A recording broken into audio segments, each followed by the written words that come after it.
बरसात के दिन चल रहे थे और ये एक बारिश से भरी रात थी। शहर से दूर एक छोटे से गांव में रात को बारिश के साथ सन्नाटा छाया हुआ था। बाहर पूरी जगह पर अंधेरा और बिजली की कड़कड़ाहट थी। उधर ही एक छोटे से घर में गीता अपने पति और सास ससुर के साथ रहती थी। शादी को सिर्फ 2 साल ही हुए थे और गीता की गोद अभी भी खाली थी। ये बात उसकी सास को चुभ रही थी। गीता की सास को वैसे भी गीता पसंद नहीं थी और वो किसी भी तरह से उसे घर से निकालना चाहती थी। आज गीता का पति और ससुर घर पर नहीं थे। बस अब मैं एक पल भी तुझे इस घर में बर्दाश्त नहीं करूंगी। अरे 2 साल हो गए, 2 साल, लेकिन अभी तक बच्चे की कोई खुशी नहीं सुनी। लेकिन माँ जी, आखिर में मैं क्या करूं? ये तो हमारी शादी को बस 2 साल ही हुए हैं, इतने तो नहीं हुए। आप क्यों मेरे साथ ऐसा बर्ताव कर रही हैं? चुप कर, तू ज्यादा जुबान न चला। अरे तेरी किस्मत में होता तो अभी तक हो जाता। अब तो मैं तुझे इस घर से निकालकर अपने बेटे की दूसरी शादी कराऊंगी। उस मनहूस को मैं आज ही घर से निकाल दूंगी। अब चल निकल जा मेरे घर से, मनहूस। माँ जी, प्लीज ऐसा जुल्म मत कीजिए। बाहर तेज बारिश हो रही है, रात काली है। मैं सुबह अपने माँ के घर चली जाऊंगी। नहीं, आज और अभी ही निकल जा। इस मनहूस काली रात में जा। शायद इसी अंधेरी रात में तुम हमारी जान छोड़कर चली जाओगी। ये आप क्या कह रहे हैं? मैंने आपको हमेशा अपनी माँ समझा है, ऐसा मत कीजिए। आप राहुल को क्या जवाब देंगी? बस मैंने कहा, जुबान बंद कर और निकल जा इस घर से, वरना अभी तुम्हें गांव वालों से घसीट कर निकाल दूंगी। गीता की सास ने अपनी बहू को उस काली रात में घर से बाहर निकाल दिया। उसे इतनी भी मोहलत नहीं दी कि एक रात ठहरने दे देती। गीता उदासी और टूटे दिल के साथ घर से बाहर चली गई थी। अब मैं राहुल को कोई कहानी बना दूंगी, कहूंगी कि वो गांव के लड़के के साथ भाग गई। बारिश अब पहले से भी ज्यादा तेज हो चुकी थी। गीता उदासी के साथ गांव के सुनसान रास्ते पर अकेले कदम बढ़ा रही थी। वो बारिश में पूरी तरह भीग चुकी थी। हर तरफ अंधेरा और बिजली की गरज थी। गीता चलते चलते अब वहां के ट्रेन स्टेशन पर ट्रेन या बस का इंतजार करने के लिए रुक गई। माँ जी ने मेरे साथ ठीक नहीं किया, मुझे इस रात को घर से निकाल दिया। मेरा क्या कसूर था? सुबह तक तो मोहलत दे देती। एक रात की तो बात थी। गीता ने वहां बहुत इंतजार किया कि कोई ट्रेन या बस आ जाएगी, लेकिन बहुत देर हो गई, कोई नहीं आया। फिर गीता ने सोचा कि पैदल ही वहां से चल दूंगी, शायद कोई गाड़ी या कोई जगह मिल जाए, क्योंकि बारिश अब बहुत ही ज्यादा तेज हो गई थी। ये बारिश तो रुकने का नाम ही नहीं ले रही, और ऊपर से ना कोई ट्रेन मिल रही है, ना कोई बस और न ही कोई और सवारी। अब मैं इस काली रात में आखिर कहां जाऊं? अब तो पैदल ही जाना पड़ेगा। गीता अब बस चलते ही जा रही थी और बारिश थमने का नाम ही नहीं ले रही थी। चलते चलते उसे दूर एक ढाबा दिखाई दिया तो वो वहां चली गई। उस ढाबे के अंदर सिर्फ एक भूरा आदमी बैठा था। गीता अंदर जाकर उदास आंखों के साथ बैठ गई। उसे समझ नहीं आ रहा था कि अब क्या करे, क्योंकि उसके घर में तो सिर्फ उसकी बीमार भूरी अम्मा ही थी। माँ जी ने इतना जुल्म किया है मेरे साथ, मुझे घर से निकाल दिया। आखिर मैं अब क्या करूं? कहाँ जाऊं? किसको बताऊं? अगर मेरे अब्बा या भाई होते तो मैं आज यहाँ सड़क पर यूं खुआर न होती। अम्मा वैसे भी बीमार हैं। अगर मैं इस हालत में घर जाऊंगी और उन्हें ये बताऊंगी कि मुझे तो घर से ही निकाल दिया गया है, वो तो ये सुनकर ही मर जाएंगी। बेटी, क्या हुआ तुम्हें? तुम इतनी परेशान और उदास क्यों हो? और ये इस रात में इतनी तेज बारिश में, वो भी अकेली यहां क्या कर रही हो? उस चाचा की ये बात सुनकर गीता खुद पर काबू न रख सकी और उसे अपने घर की सारी कहानी बताने लगी कि किस तरह बेरहमी से उसे घर से निकाल दिया गया था। बेटी, तुम्हारे साथ तो यह बहुत बुरा हुआ है।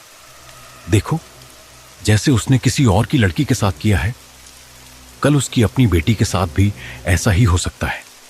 लेकिन बेटी, एक बात बताऊं तुम्हें, आज इस रात इस तेज बारिश में यहां नहीं आना चाहिए था। तुम अपने घर वालों को बुला लेती या उनके पास चली जाती। चाचा जी, लेकिन किसको बताऊं? मेरे घर में सिर्फ एक बीमार माँ है और ऐसी हालत में अचानक उनके पास कैसे जाऊं? वे तो मर ही जाएंगी। इसलिए पहले मेरी हालत थोड़ी ठीक हो जाने दीजिए। मैं सुबह उनके पास चली जाऊंगी। वो बात तो ठीक है बेटी, लेकिन क्या तुम जानती हो, इस बरसाती रातों में अकेली औरतें बाहर नहीं निकलती। कहते हैं कि यहां के हर कोने में कुछ परछाइयां घूमती रहती हैं जो अपना शिकार ढूंढती हैं और उन्हें अपने जाल में फंसा ले लेती हैं। चाचा जी, मैं खुद बहुत परेशान हूँ और ऊपर से आप ऐसी बातें ना करें।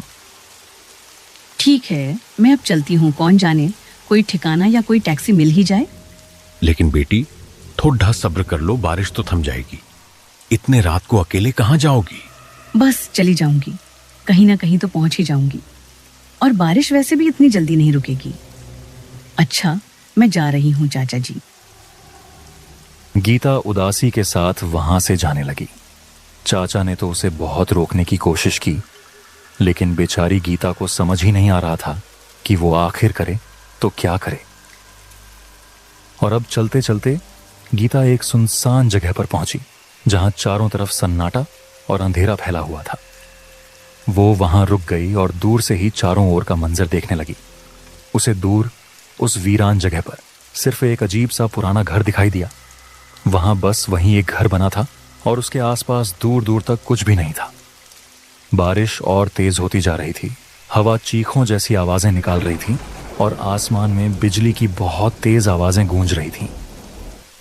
ये इतनी सुनसान जगह में बस एक ही घर है, ये कैसे हो सकता है? लेकिन जो भी हो, मुझे अब जाना ही होगा उस घर में। इस बारिश से बचने के लिए मुझे मदद मांगनी ही पड़ेगी। क्या पता वहां कोई अच्छी फैमिली रहती हो। ये कहकर गीता ने उस घर में जाने का फैसला किया और वो धीरे धीरे उस घर की तरफ बढ़ने लगी। लेकिन जैसे ही उसने कुछ कदम आगे बढ़ाए, अचानक पीछे से किसी औरत की आवाज आने लगी। मेरी छोटी बेटी को किसी ने देखा है, वो कहाँ चली गई? कोई तो बताओ। ये सुनकर गीता रुक गई और पीछे मुड़कर कहने लगी, नहीं, मैंने तो किसी को नहीं देखा है। क्या ये घर आपका है? यहाँ इस घर में कौन रहता है? वहां जो बूढ़ी औरत थी वो गीता के सवाल का जवाब दिए बगैर ही वहां से जाने लगी और अचानक जोरदार बिजली की कड़क आई, जिससे गीता और भी डर गई और घबरा कर दोबारा उस बूढ़ी औरत को आवाज लगाने लगी।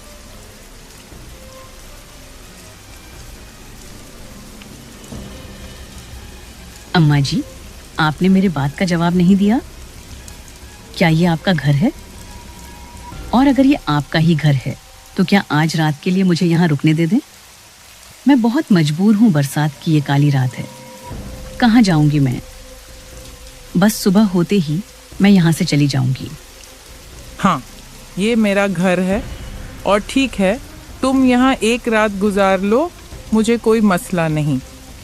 चलो अंदर आ जाओ, बाहर बारिश बहुत तेज है। वो बूढ़ी औरत ने गीता को अंदर आने की इजाजत दे दी थी और गीता को अब थोड़ा इत्मीनान हुआ कि रात गुजारने के लिए उसे छत तो मिली। बारिश तो वैसे भी पूरी रात ही होने वाली थी। गीता उस बूढ़ी औरत के पीछे जाने लगी। वो औरत आगे आगे जा रही थी और गीता पीछे पीछे। गीता अंदर जाकर वहां पर बिस्तर पर बैठ गई। वो चलते चलते बहुत थक चुकी थी, लेकिन उसे अब एक बात बहुत अजीब लगी। उसने जब घर की तरफ देखा तो उसके जहन में एक सवाल आया कि इतने बड़े घर में सिर्फ वो बूढ़ी औरत ही रहती थी और वो भी अकेली। और इतना सोचते सोचते वो बूढ़ी औरत हाथ में एक कप लेकर मेरे पास आई और वहां रखकर कहने लगी, चाय पी लो, ठंड में अच्छा लगेगा, तुम्हें थोड़ी देर के लिए आराम आ जाएगा। चाय पीकर गीता को चाय का जायका बहुत अजीब सा लगा, लेकिन गीता ने कुछ नहीं कहा क्योंकि वो बूढ़ी औरत उसकी आंखों के सामने ही बैठी थी। माहौल को बदलते हुए गीता ने बात को घुमाया। आपने मुझसे अपने बेटे के बारे में पूछा था। आपका बेटा कहाँ है? और इस इतने बड़े घर में सिर्फ आप ही रहती हैं? आपके पति और घरवाले कहाँ हैं? उसने गीता के सवाल पूछते ही उसे अजीब नजरों से देखना शुरू किया, जैसे गीता का ये सवाल उसे बहुत बुरा लग गया हो। इस घर में सिर्फ मैं और मेरा बेटा रहते हैं और कोई नहीं रहता यहाँ। मेरा बेटा इस बारिश में भीगने के लिए अपने दोस्तों के साथ बाहर गया था, लेकिन बहुत देर हो गई है, इसलिए मैं उसे देखने के लिए बाहर चली गई थी। ये कहते ही वो गीता को दोबारा घूरने लगी और चुपचाप बैठी रही। उसकी आंखों में एक अजीब सी बेचैनी झलक रही थी। वो बूढ़ी अम्मा वहां से उठकर अंदर रसोई में जाने लगी।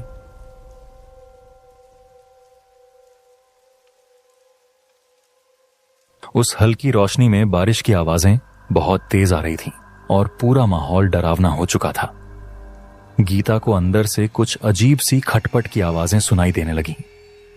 ये आवाजें सुनते ही गीता डरते डरते देखने के लिए रसोई की तरफ चली गई।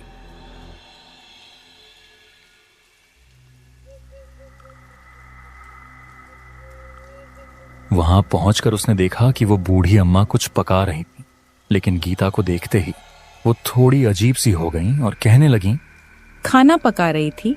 मेरा बच्चा आकर बहुत भूखा होगा, सुबह से उसने कुछ नहीं खाया। अच्छा, तुम जरा बाहर जाकर मेरे बच्चे को आवाज तो दे दोगे? वह यहीं घर के पास ही होगा। लेकिन अम्मा जी, मैं तो जब बाहर थी तब वहां कोई भी नहीं था। मैंने तो किसी बच्चे को नहीं देखा। तुमने ठीक से देखा नहीं होगा। मेरा बच्चा यहीं घर के पीछे पास में ही खेल रहा था। तुम जाओ, जाकर उसे आवाज दो, बोलो कि खाना मिल गया है, अब जल्दी आ जाओ। गीता उस भूरे औरत से आगे कुछ कहने ही वाली थी कि तभी उसने गुस्से में कहा, अब ज्यादा सोचो मत, जल्दी जाओ और मेरे बच्चे को बुलाकर लाओ। जल्दी जाओ, खाना ठंडा हो जाएगा, उसे भूख लगी है कब से। उसकी आवाज इस बार बहुत ही भारी और अजीब सी डरावनी थी। गीता बात सुनकर बहुत डर गई और बाहर जाने लगी। अब वहां का माहौल बहुत ही डरावना हो चुका था। गीता बाहर गई। बाहर जाकर आसमान में बिजली के कड़कने की आवाजें आ रही थी और बाहर जाकर जो उसने देखा, उसके रोंगटे खड़े हो गए। उसकी आंखें फटी की फटी रह गईं। उसने देखा कि वहां कुछ लोग जमीन पर मरे हुए पड़े थे। उनके सर कटे हुए थे और कटे हुए लोगों के पास एक अजीब सी चीज बैठी थी। उसे देखकर गीता के पसीने छूटने लगे। उसका पूरा जिस्म कांपने लगा। उसका चेहरा बहुत ही डरावना था। आंखें अजीब, कान बड़े और पैर तो बिल्कुल ही अजीब थे। यह सब देखकर गीता की आवाज बंद हो गई और तभी पीछे से गीता को उस भूरे औरत की आवाज आने लगी। क्या मेरे बच्चे को तुमने देख लिया? खाना ठंडा हो रहा है, अभी तक तुम लोग अंदर क्यों नहीं आए? आ जाओ ना अंदर। गीता ने जब पीछे से वो आवाज सुनी और मुड़कर देखने लगी तो उसके रोंगटे खड़े हो गए। वहां अब वो भूरे अम्मा अपने असली रूप में आ गई थी। उनकी आंखें लाल थीं, जैसे अभी अभी किसी का खून पीकर आई हों।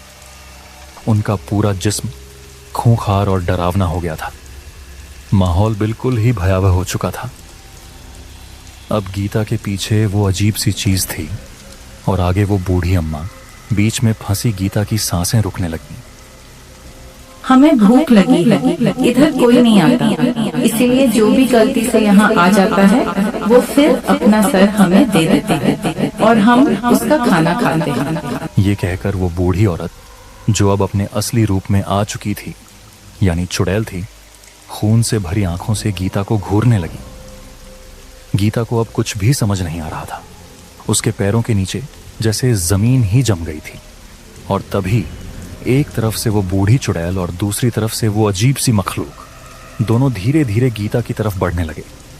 उनके हर कदम की आवाज मानो मौत की दस्तक दे रही थी। गीता की सांसें तेज हो चुकी थीं, दिल जोर जोर से धड़क रहा था और जब वो दोनों बिल्कुल करीब आ गए तभी गीता के मुंह से एक भयानक चीख निकली और उसी पल आसमान में बिजली कड़की, जिसकी गूंज से पूरा इलाका हिल उठा और उसके बाद बस सन्नाटा।